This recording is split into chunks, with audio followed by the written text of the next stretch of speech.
Kunning muhim va dolzarb yangiliklari bilan dunyo yangiliklari o'z ishini boshladi.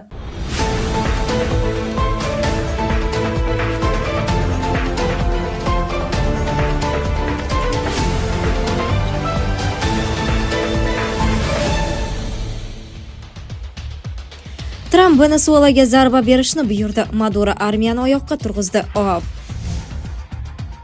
Lukashenko Putinni suiqasd haqida ogohlantirganini aytdi. Erdo'g'on Tramp bilan Rossiya-Ukraina masalasini muhokama qiladi. Venesuela prezident rafiqasi bilan qo'lga olindi va mamlakatdan olib ketildi. Tramp. Medvedev Zelenskiyni qonxo'r masxaraboz, Budanovni esa terrorchi deb atadi. Alisher Qodirov o'zbekistonliklarni zudlik bilan Rossiyani tark etishga chaqirdi. Afg'onistonda aholi oltin qazib olmoqchi bo'lgan Tolibon vakillari bilan to'qnashdi. Tramp Venesuelaga zarba berishni buyurdi. Maduro armiyani oyoqqa turg'izdi. 3 yanvar kuni AQSh prezidenti Tramp Venesueladagi qator obyektlarga, jumladan harbiy nishonlarga zarba berish haqida buyruq bergan. Telekanalga ko'ra, Tramp Venesuela hududidagi obyektlarga, jumladan harbiy infratuzilmaga zarba berishni buyurgan. Bu qaror bugun 3 yanvar kuni erta tongda AQSh ma'muriyati Venesuela prezidenti Maduro rejimiga qarshi kampaniya kuchaytirgan bir paytda qabul qilingan. Qayd etilishicha, bu zarbalar AQShning mintaqadagi harbiy salohiyatini bir necha oy davomida oshirib borishi ortidan amalga oshirilgan. Xususan, yangilik aviatsiya tashuvchisi USS Gerald R. Ford va boshqa ko'plab harbiy kemalar Karib dengiziga joylashtirilgan edi. Venesuela prezidenti Nikolas Maduro esa mamlakatning keng qamrovli mudofaa tizimini zudlik bilan ishga tushirish va milliy kuchlarni safarbar etish haqida buyurgan. Prezident Nikolas Maduro milliy mudofaaning barcha rejalarini amalga oshirishni buyurdi. U darhol qurolli qarshilikka o'tish to'g'risidagi farmonni kuchga kiritishni topshirdi. Butun mamlakat ushbu imperialistik tajovuzni qaytarish uchun safarbar qilinishi lozim, deyiladi xabarda. Shuningdek, Maduro millatning keng qamrovli mudofaa qo'mondonligi, shuningdek Venesuelaning barcha shtat va munitsipalitetlarida keng qamrovli mudofaa organlari boshqaruvlarini zudlik bilan ishga tushirishni buyurgan. CNN ma'lumotlariga ko'ra, Venesuela hukumati AQSh harakatlarini qoralab, ularni o'ta jiddiy va qo'pol harbiy tajovuz deb atagan. Rasmiy bayonotda AQSh Caracas hamda Miranda, Aragua va La Guaira shtatlariga hujum qilganlikda ayblangan. Shuningdek, Venesuela mudofaa vazirining uyi Fort Tijuana harbiy bazasida o'qqa tutilgani aytilmoqda. Uning taqdiri haqida hozircha hech qanday ma'lumot yo'q. Lukashenko Putinni suiqasd haqida ogohlantirganini aytdi. Belarus prezidenti Aleksandr Lukashenko Rossiya prezidenti Vladimir Putin Janubiy Afrika Respublikasiga safari chog'ida unga qarshi suiqasd bo'lishi mumkinligi haqida ogohlantirganini aytdi.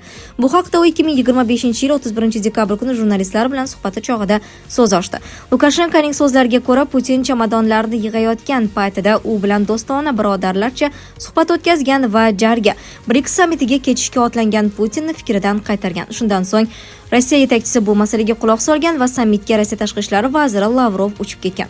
Shuningdek, Lukashenko bu oddiy bema'ni gap so'z emasligini, Putinga qarshi tayyorlanayotgan terrorchilik harakati haqida razvedka ma'lumotlariga ega bo'lganini aytgan. Bizni razvedkamiz xabardor qilgan, deydi u. Lukashenkoning so'zlariga ko'ra, Ukraina bilan urush davom etayotgan bir paytda Putinga tez-tez hech qayerga bormaslikni maslahat beradi, chunki kerak bo'lganlar o'zlari uning oldiga uchib keladi. Aniqki, G'arbda hamma tushunadi. Putinni yo'q qilishsa, hammasi boshqacha bo'ladi. Bunga jiddiy qarash kerak. Men bu haqda bugun birinchi marta gapirmayapman, chunki beparvorlik qilish mumkin emas, deydi Lukashenko.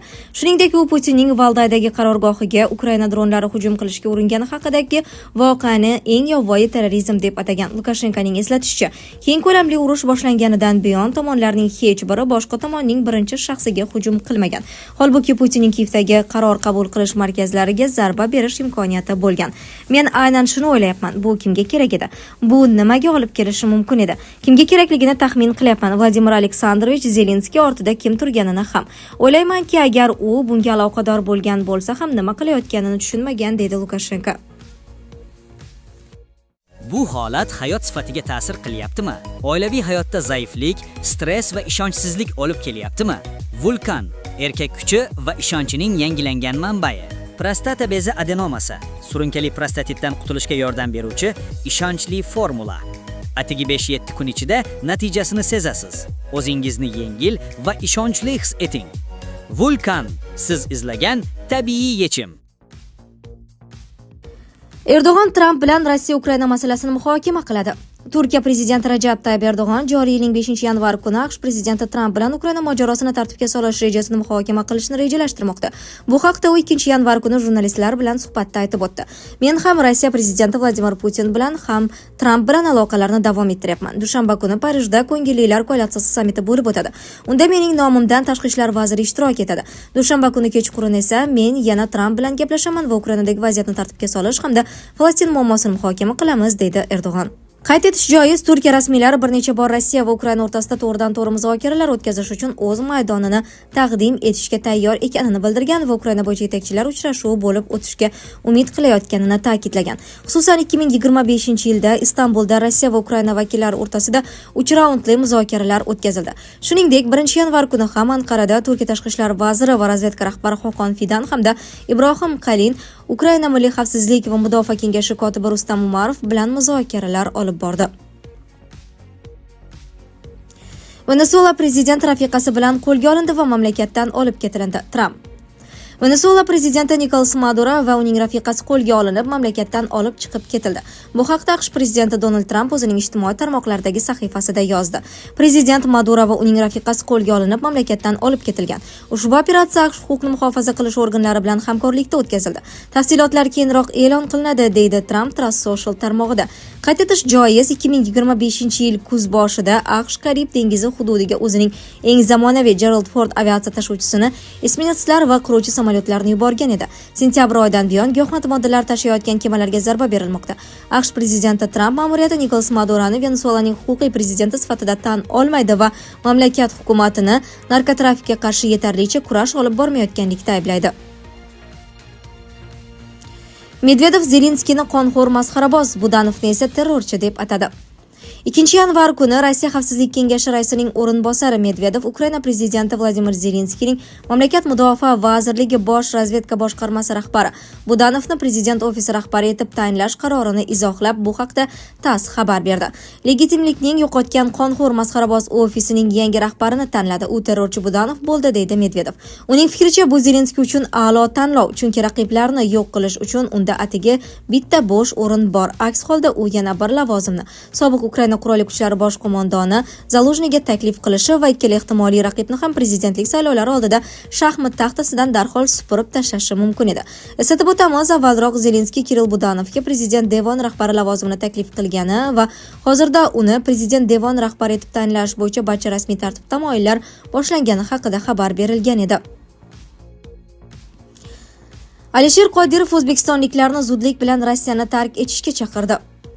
O'zbekiston Respublikasi Oliy Majlisi Qonunchilik palatasi spikerining o'rinbosari, Milliy tiklanish demokratik partiyasi raisi Alisher Qodirov Rossiyada bo'lib turgan o'zbekistonlik migrantlarni mamlakatni zudlik bilan tark etishga chaqirdi. Bu haqda u o'zining ijtimoiy tarmoqlar sahifasida yozib qoldirdi.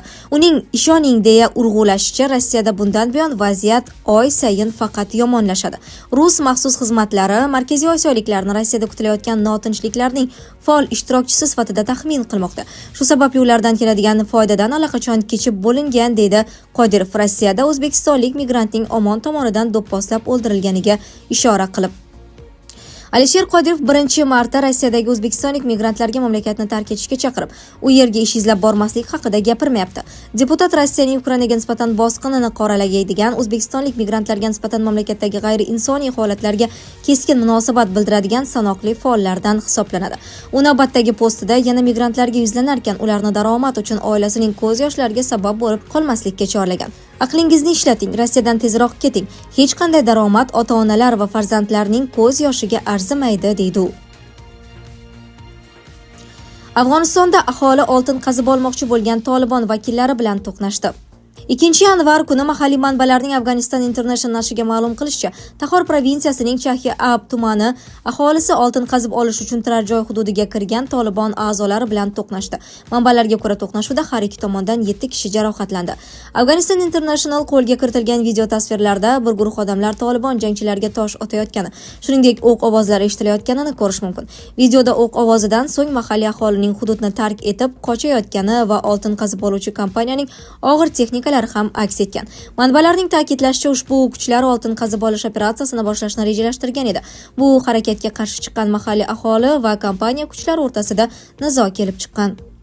Guvohlarning so'zlariga ko'ra, yaqin kunlarda oltin qidirish uchun qishloqqa kelgan noma'lum shaxslar odamlarni tarqatish uchun o't ochgan. Natijada bir kishi jarohatlangan. Bunga javoban namoyishchilar kompaniya transport vositalariga tosh otgan. 4 yildan beri Tolibon Afg'onistonning turli provinsiyalarida asosiy e'tiborni konchilikka qaratib kelmoqda. Biroq tahlilchilar va tanqidchilar Tolibon ma'muriyatining qon qazib olish jarayonlari hamda undan tushayotgan daromadlarning sarflanishi borasidagi shaffofligini doimiy ravishda savol ostiga olib kelmoqda. Sizlarga yetkazmoqchi bo'lganlarimiz shulardan iborat edi. Dunyo yangiliklaridan uzoqlashmang.